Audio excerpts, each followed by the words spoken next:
speak to a CPA, okay? Even though I took accounting, I'm not a certified public accountant, and tax laws change constantly. That's why, and I don't keep up with it, so this is why it's good to consult with a professional in that field, which is a certified public accountant. But in a house, just to give you an idea, if you bought a house at $100,000, okay? That house, part of the house,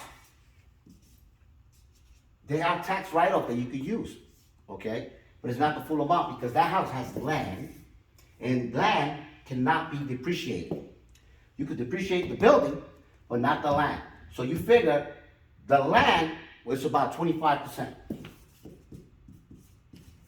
Okay, 25%.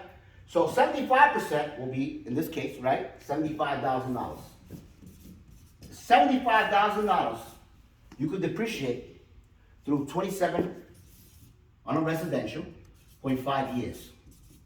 On a commercial, 39 years, but we're not talking about commercial right now. Let's stick to residential.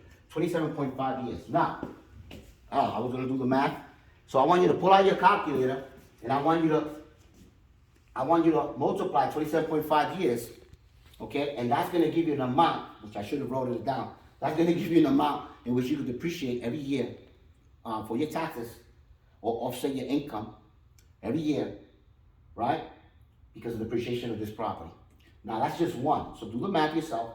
But if you have 4 properties, as we did here, underneath here, how much can you depreciate on 4 houses? This is why people complain about Donald Trump not paying tax or not. No, there are taxes that protect you in real estate, okay? And you're able to use it. And by the way, speak to your accountant because you have to be classified as a professional. You don't have to be a real estate, realtor like myself, for example. Real estate professional, somebody, for example, if you manage your own properties, X amount of hours, because they keep changing it, speak to your accountant, then you're classified as a real estate professional. So if you do the books on your tenants and all that, you classify as a real estate professional.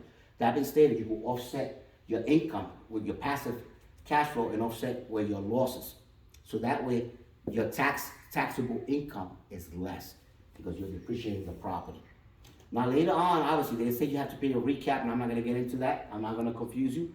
But the fact of the matter is that then you could do as like as you could do like the 1031 exchange, right? Where whatever, when you sell your property, if you have capital gains, you can offset that, right, to a 1031 and put it on another property like kind, right? And buy another property.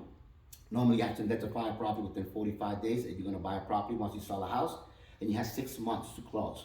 So if I was you, I would choose 4 properties, so when one falls apart, you have other properties, and then you just buy the other property and not pay any taxes on it, okay, on your capital gains. Now, you gotta use an intermediary. I'm sure like Stewart Title, for example, they have one. They helped me one time. I did it myself, and you offset your taxes. But this is a fact. So keep that in mind. 75% of the building, 25%, right, is the land. The land you can't depreciate, but the property you can. Now remember, this is 75,000 and 100,000. But if this was 300,000, 400,000, it will be that much more, right? It will be 75% more or less. And that times 27.5 years, that's the amount that you could depreciate and offset your taxes, the taxable income. I hope I taught you something. I try to make it as simple as possible.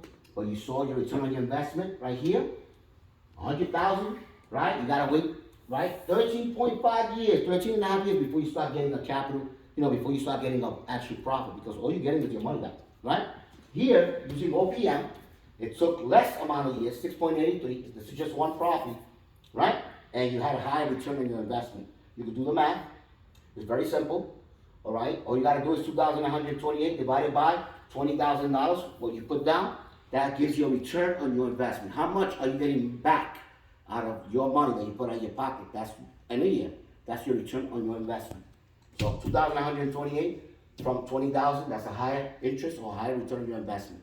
So if you're smart enough, you will multiply this by 4 properties and you will grow so much more. See, you're leveraging yourself, and that's how you grow. OPM, other people's money. I hope that helps. Please like, comment, and share. If any question, please feel free to reach out to broker George Almodovar with Bella Lago Brokerage. Thank you for watching. God bless.